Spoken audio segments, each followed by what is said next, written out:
Tense is a verb form that describes the time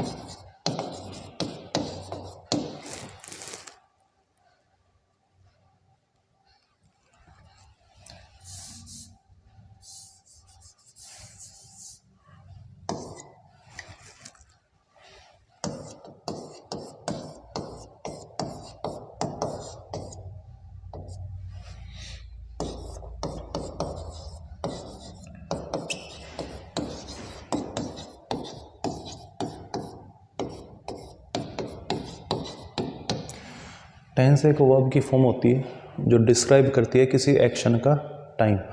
अब अपन ना one by one जो definition में जो चीज़ें लिखी है ना इनको एक्सप्लोर कर लेते हैं, ठीक है जी। तो पहले बात करते हैं वर्ब की फॉर्म। वर्ब की फॉर्म से हमारा ये मतलब है, मान लो अपने पास कोई वर्ब है गो, ठीक है जी। अब वो भी सी बात है इसकी वर्ब की फॉर्म तो बनेगी, चलो बना लेते हैं।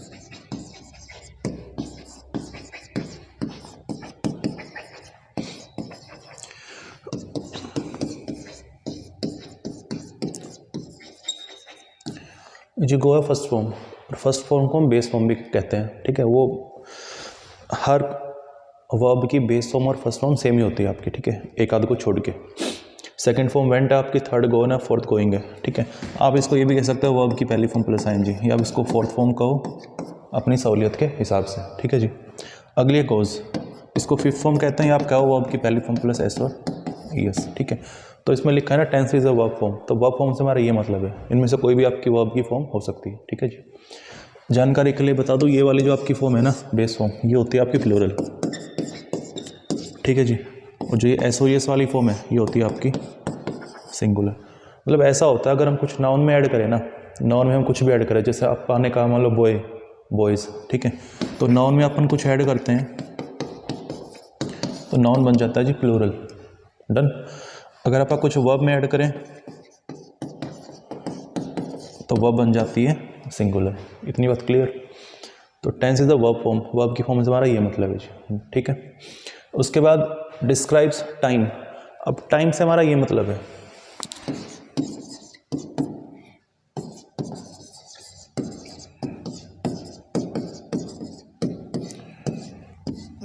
ये प्रेजेंट पास्ट फ्यूचर, ये क्या होते हैं, ये पॉइंट्स ऑफ टाइम होते हैं जी, ठीक है।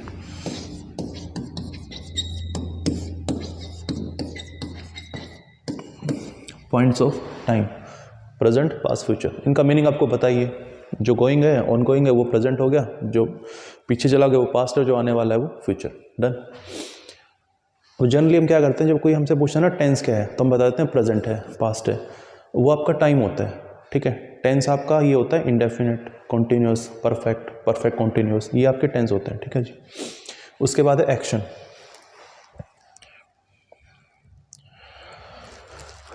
अब एक्शन देखें जी,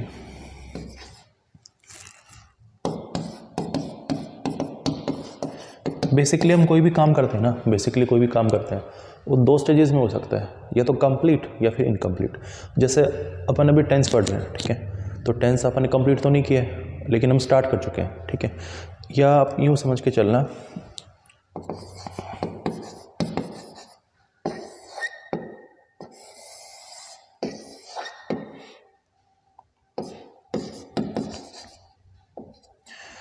अपन ने कोई जर्नी स्टार्ट करी है 9 बजे, ठीक है जी, तो अपन डेस्टिनेशन पे पहुंचेंगे 1 बजे, ठीक है।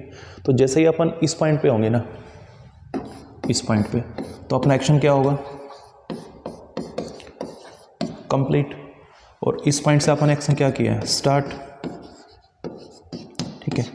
अब ये जो भी बाकी पॉइंट्स आपके रह गए हैं, ठीक है, चाहे आप इस पॉइंट पे हो, चाहे आप इस पॉइंट पे हो, चाहे इस पॉइंट पे हो, इस पे हो, कहीं पे भी हो आप, एक्शन क्या बना जाएगा आपका, इनकम्प्लीट, ठीक है। तो चाहे इस पॉइंट पे हो, इस पॉइंट पे हो, इस पे हो, इस पे हो,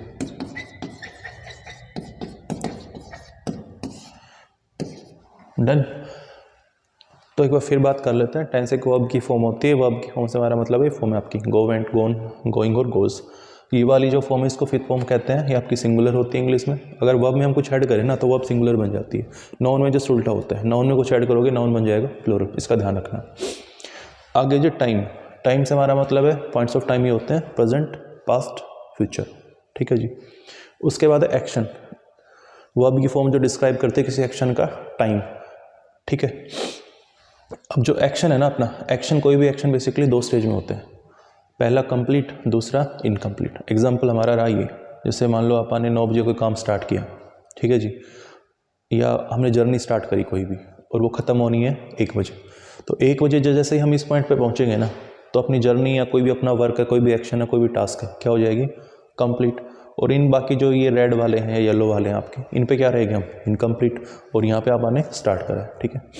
तो बेसिकली हम कोई भी काम करते हैं वो 2 स्टेज में होता है, तो कंप्लीट या इनकम्प्लीट, ठीक है जी। तो एक बार नेक्स्ट स्लाइड पे आ जाते हैं।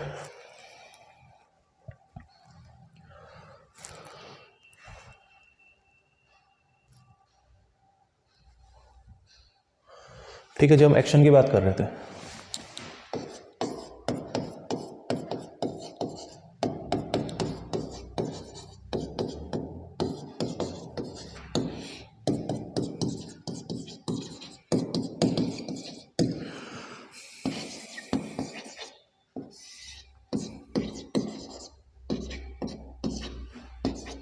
ठीक है। तो बेसिकली कोई भी एक्शन 2 स्टेज में होता है, पहला कंप्लीट, दूसरा इनकम्प्लीट, ठीक है जी।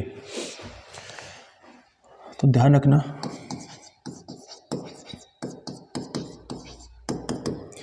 अगर हम कहना चाह रहे हैं ना, अगर मान लो हम इस पॉइंट पे हैं और यहाँ पे अपना टाइम मान लो 10 बजे है, ठीक है, यहाँ पे कितने बजे है, 10, तो एक्शन क्या आएगा आपका, इनकम्प्लीट, या जर्नी आपकी जो भी हो क्या आपकी, इनकम्प्लीट। तो इसको अपन ये कह सकते हैं ना, अपनी जर्नी कंटिन्यूअस है, कंटिन्यूअस स्टेट में है, ठीक है जी। तो इनकम्प्लीट को आप कह सकते हो कॉन्टिन्यूअस, ठीक है। बेसिकली ये बात है, जो भी इनकम्प्लीट एक्शन होते हैं वो लिखे जाते हैं कॉन्टिन्यूअस में, ठीक है जी। अब जैसे अपन यहाँ पहुँचे इस पॉइंट पे, तो अपनी जर्नी हो जाएगी फिनिश, कंप्लीट। और जो भी फिनिश्ड एक्शन होते हैं ना, या जो भी कंप्लीट एक्शन होते हैं, कंप्लीटेड होते हैं, वो लिखे जाते हैं परफेक्ट में।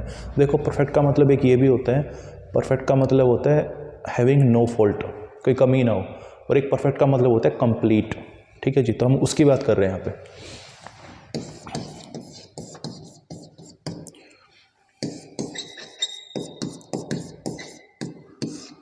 ठीक है जी।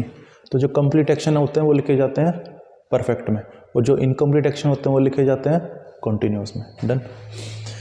अब देखो जी, अब क्या हुआ कि मान लो हम कोई इंग्लिश का चैप्टर पढ़ रहे हैं, ठीक है जी, सपोज टेंस, ठीक है। अपन ने मंडे को पढ़ा, ठीक है, ट्यूसडे को पढ़ा, और आज हो गया जी वेडनेसडे। तो अगर देखा जाए ना, तो अपन ने पूरा मंडे पढ़ लिया और पूरा ट्यूसडे पढ़ लिया, मतलब 2 दिन तो अपने पूरे हो गए हैं, ठीक है। और ये वाला जो वेडनेसडे है ना, ये भी अपना पूरा हुआ नहीं है, ठीक है जी, ये अभी चल रहा है, वेडनेसडे अभी ख़त्म नहीं हुआ है मान लो, तो अब ये चल रहा है।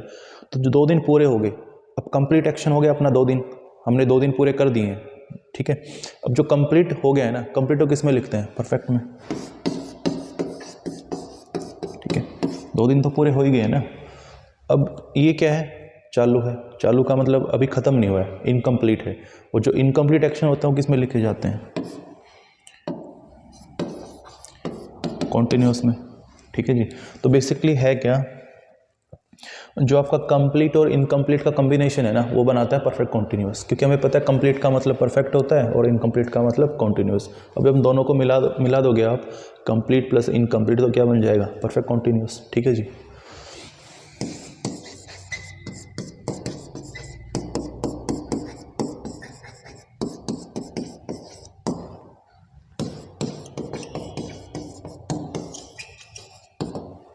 बेसिकली आप ये कह सकते हो इसमें पार्शियल कंप्लीशन होता है, partial completion, not fully completion. Partial का मतलब होता है अप टू सम एक्सटेंट, पूरा ना हो, मतलब कुछ पूरा हो गया है लेकिन एक सर्टेन पार्ट पूरा हुआ है, पूरी की पूरी एक्टिविटी जो हमें फिनिश करनी थी वो पूरी नहीं हुई है, ठीक है जी।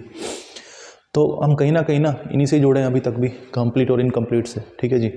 कंप्लीट इनकम्प्लीट का कॉम्बिनेशन आपका परफेक्ट कॉन्टिन्यूअस बन गया, ठीक है जी। अब कुछ एक्शंस ऐसे होते हैं जैसे वो आपके ना तो कंप्लीट वाली कैटेगरी में आते हैं ना वो इनकम्प्लीट वाली कैटेगरी में आते हैं। जैसे हमने ये कहा बार्किंग डॉग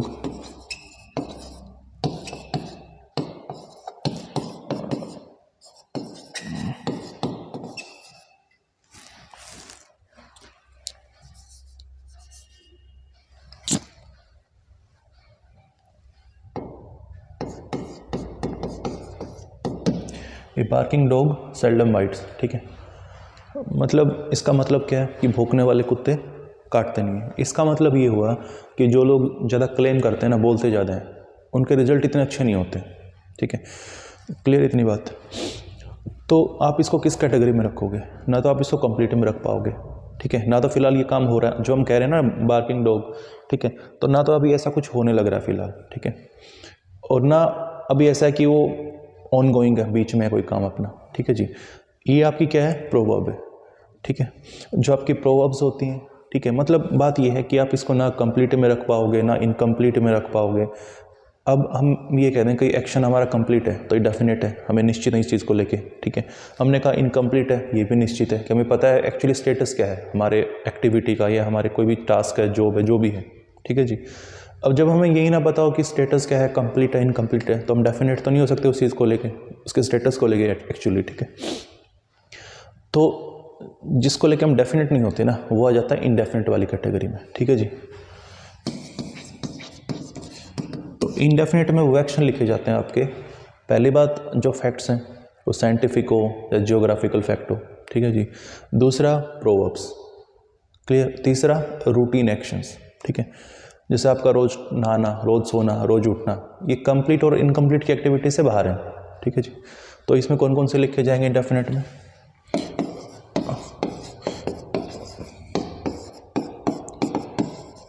पहला रूटीन एक्शंस, प्रोवर्ब्स, ठीक है, और फैक्ट्स, ठीक है जी। क्लियर इतनी बात। तो एक बार फिर देख लेते हैं।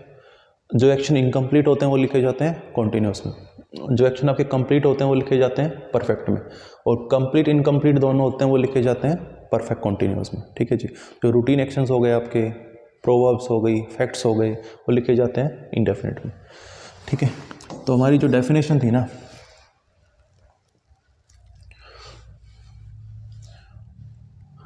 Tense is a verb form that describes the time of an action, ठीक है।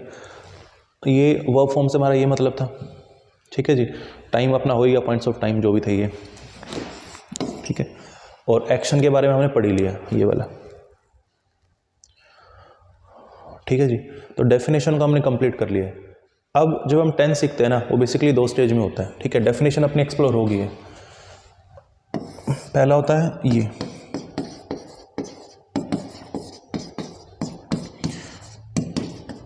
आइडेंटिफिकेशन, ठीक है।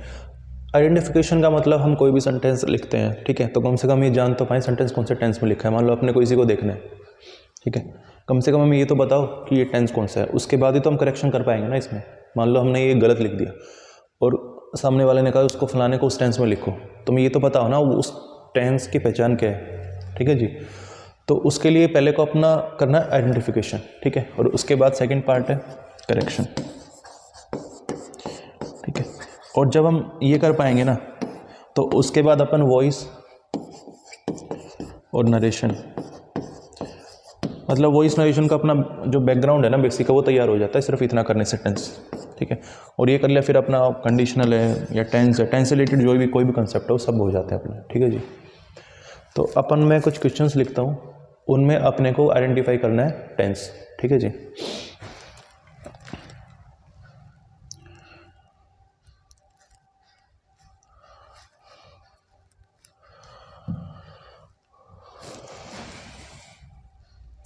देखिए मैं 5 क्वेश्चंस लिखता हूँ, उसके हिसाब से अपन आगे चलते हैं, ठीक है।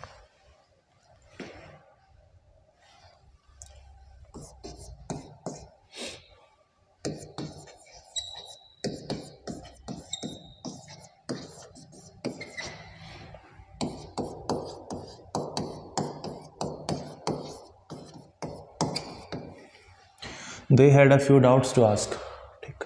Second,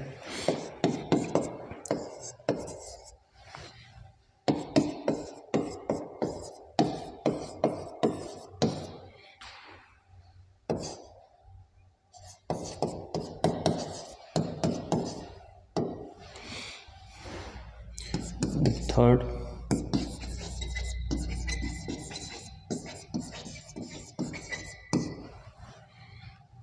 they were absent, fourth,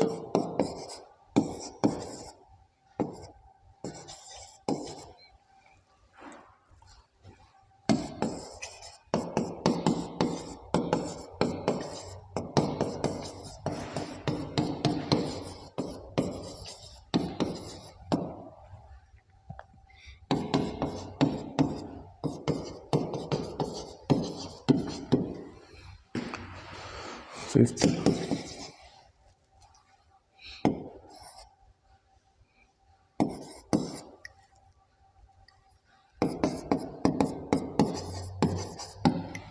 ठीक है।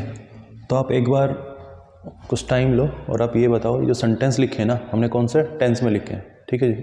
और टेंस से बताओ, ये मत बताना प्रेजेंट पास्ट फ्यूचर, क्योंकि वो होता है पॉइंट्स ऑफ टाइम। आपको टेंस बताना है। टेंस का मतलब आप बताओगे प्रेजेंट इंडेफिनिट है, पास्ट इंडेफिनिट है, या फिर आपका फ्यूचर इंडेफिनिट है, इस तरीके से बताइए, ठीक है जी। Just take your time and please tell me what is the tense of these sentences, ठीक है।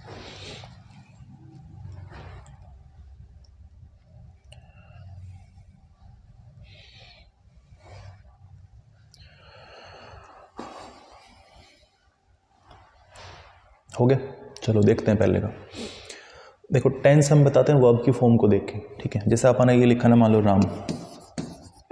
अब राम अपने आप में नाउन है। अब नाउन क्या होता है? किसी का नाम। राम नाउन है। हमने कहा ही क्या आपका प्रोनाउन है।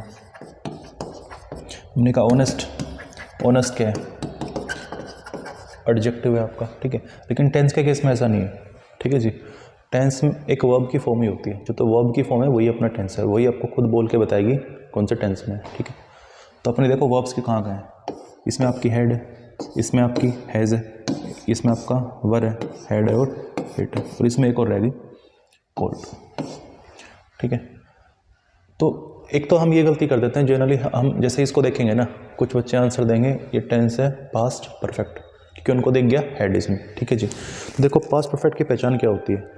पास्ट परफेक्ट की पहचान होती है हेड प्लस वर्ब की थर्ड फॉर्म, ठीक है जी। हेड प्लस वर्ब की थर्ड फॉर्म। उसमें हेड क्या होता है? हेड होता है हेल्पिंग वर्ब, और ये होती है अपनी मेन वर्ब। तो ध्यान रखना, हेल्पिंग वर्ब तभी आती है जब मेन वर्ब हो, ठीक है। हेल्पिंग वर्ब तभी आएगी जब मेन वर्ब हो। मतलब बेसिकली इसका काम क्या होता है? मेन वर्ब की हेल्प करने का, ठीक है। अब मान लो आपने इसको हेल्पिंग वर्ब मान लिया, तो इसके बाद मेन वर्ब है? नहीं है। हेल्पिंग वर्ब मेन वर्ब के बिना तो आएगी नहीं। अब इसको आप हेल्पिंग वर्ब कैसे भी जस्टिफाई नहीं कर पाओगे, तो आपके पास एक ही ऑप्शन है, क्या मानोगे इसको? Main verb. तो ये अपनी मेन वर्ब है, ठीक है जी। क्लियर इतनी बात? अब हमें पता है मेन वर्ब्स की तो फॉर्म होती है, जैसे आपने करा था ना गो की, गो, वेंट, गोन, गोइंग, गोस, ये सब वर्ब फॉर्म्स ऑफ वर्ब्स हैं, ठीक है। तो इसकी क्या फॉर्म होगी? देखो जिसकी पहली फॉर्म होती है हैव, दूसरी होती है हैड, तीसरी होती है हैड, चौथी होती है हैविंग, और पांचवी होती है हैज़, ठीक है। तो इनमें से कोई एक फॉर्म होगी, मतलब अपने को सेकंड और थर्ड वाली दिख रही है हेड में, तो ठीक है जी। अब इसको मैं तो सेकंड फॉर्म माने या थर्ड फॉर्म माने, अपने पास दो ही ऑप्शन है, क्योंकि हेल्पिंग वर्ब तो इसको जस्टिफाई नहीं कर पाएंगे अपन, मेन वर्ब का ऑप्शन बचता है, तो सेकंड माने या थर्ड माने, ठीक है। तो अपन इसको मानेंगे सेकंड या थर्ड, बताओ जरा। चलो सोच लिया।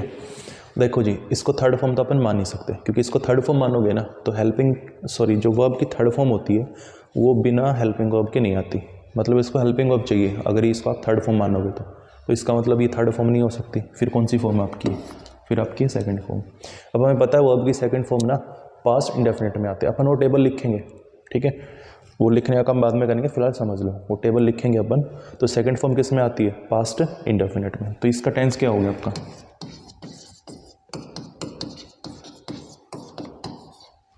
Past indefinite. डन इतनी बात, ठीक है जी। दूसरे में आ जाओ, she has a house to live in, ठीक है। अब क्या होएगा कि फिर वही बात, कुछ का आंसर होएगा, ये है जी प्रेजेंट परफेक्ट, क्योंकि इसमें दिख गया हैज़। अब हमने पढ़ रखा है भाई हैज़ या हैव आ जाए प्लस वर्ब की थर्ड फॉर्म, क्या होता है वो? Present perfect. बिल्कुल सही बात है। लेकिन इसमें एक बात बताओ, थर्ड फॉर्म का है? नहीं है ना थर्ड फॉर्म, तो आप इसको हेल्पिंग वर्ब भी नहीं मान पाओगे हैज़ को। वही ऊपर वाली बात, अगर ये हेल्पिंग वर्ब है तो फिर मेन वर्ब का है? नहीं है ना पूरे सेंटेंस में मेन वर्ब, ठीक है। तो फिर आपकी यही मेन वर्ब है। अब अगर ये मेन वर्ब तो फॉर्म कौन सी है? ठीक है, तुम्हें पता है हैज़, ये वाली, ये आपकी कौन सी फॉर्म होती है? फिफ्थ फॉर्म होती है आपकी, ठीक है जी। और वर्ब की जो पहली फॉर्म है ना, और जो वर्ब की फिफ्थ फॉर्म है, मतलब फर्स्ट फॉर्म और फिफ्थ फॉर्म, ये कौन से टेंस में आती हैं? आते हैं आपकी प्रेजेंट इंडेफिनिट में, ठीक है जी।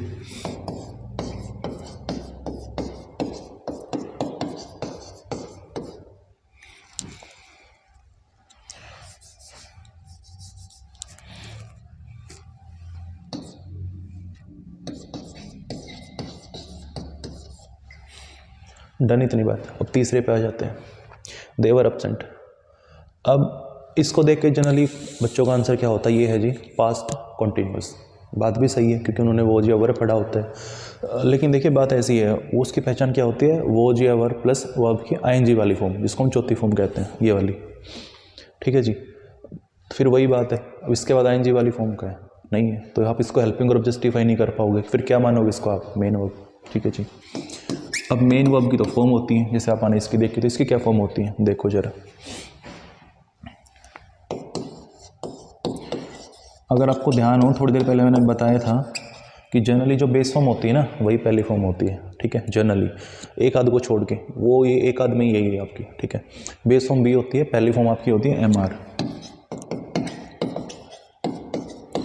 दूसरी होती है वो जोर।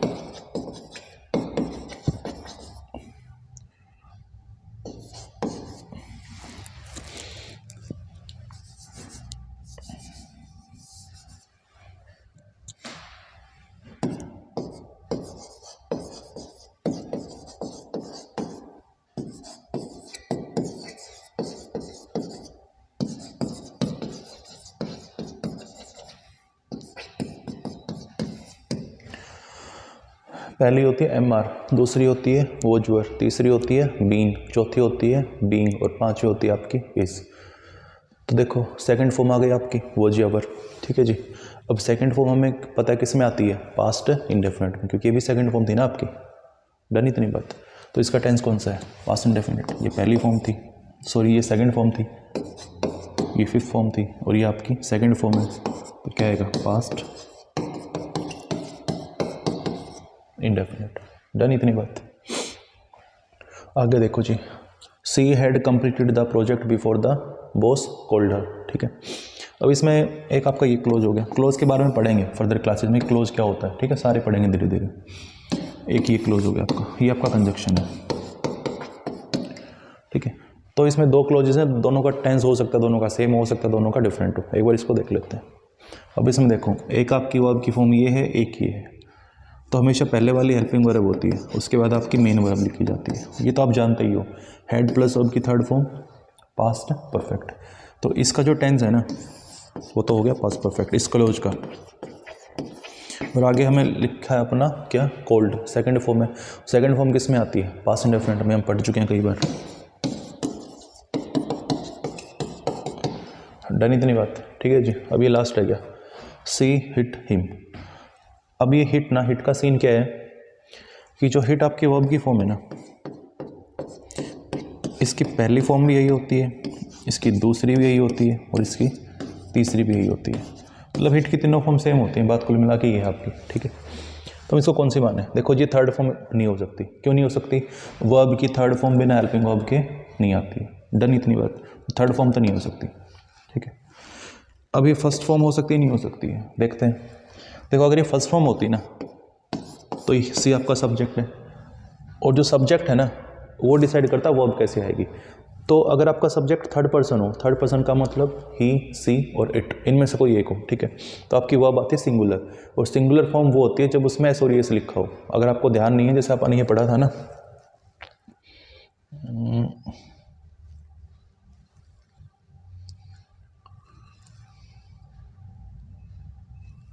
ये वाला, अगर वर्ब में कुछ ऐड कर दे, वर्ब क्या बन जाती है, सिंगुलर, ठीक है जी।